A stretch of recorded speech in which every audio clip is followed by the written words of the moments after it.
Армысыздар, құрметті оқушылар. Бүгін біз 11 сынып Қазақстан тарих пәні бойынша 4-ші тоқсанға арналған 90-дық жиынтық бағалау тапсырмаларын талдап орындайтын боламыз. Алдымызда бірінші тапсырма берілген. Бұнда қазақ немесе қырғыз қайсақ оғларын даланың сипаттамасы атты Лившин еңбектерін үзінділерді оқи отырып сұраққа жауап беретін боламыз. Екінші тапсырмада бізде дерек көздері көрілген. Осы нұсқада біз 19-20 ғасыр басында Қазақстан территориясындағы білім беру мекемелерінің дамуындағы үш өзгерістерді анықтайтын боламыз.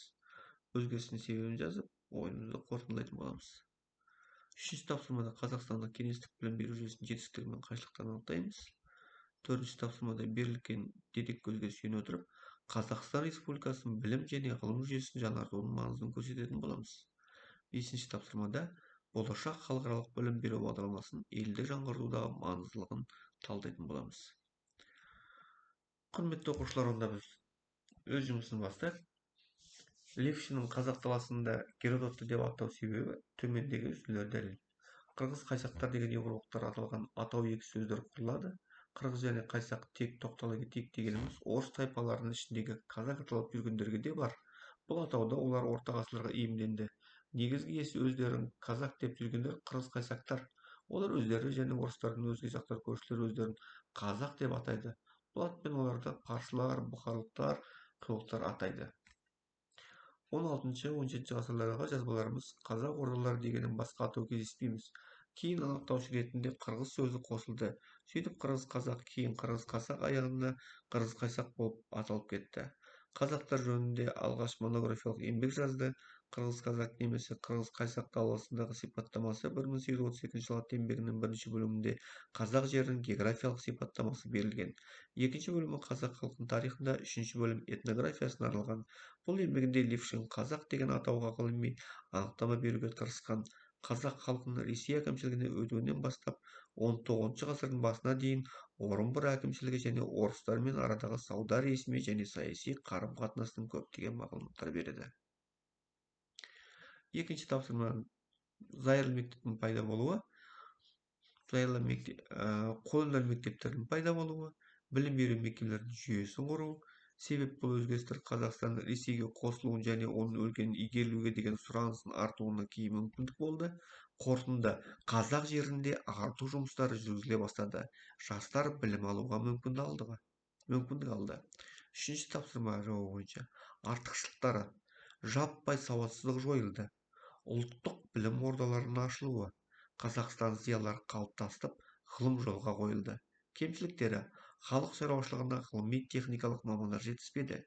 Жоғары оқу орындарында қазақ жастары аз оқыды. Қазақ тілі шеттетіле бастады.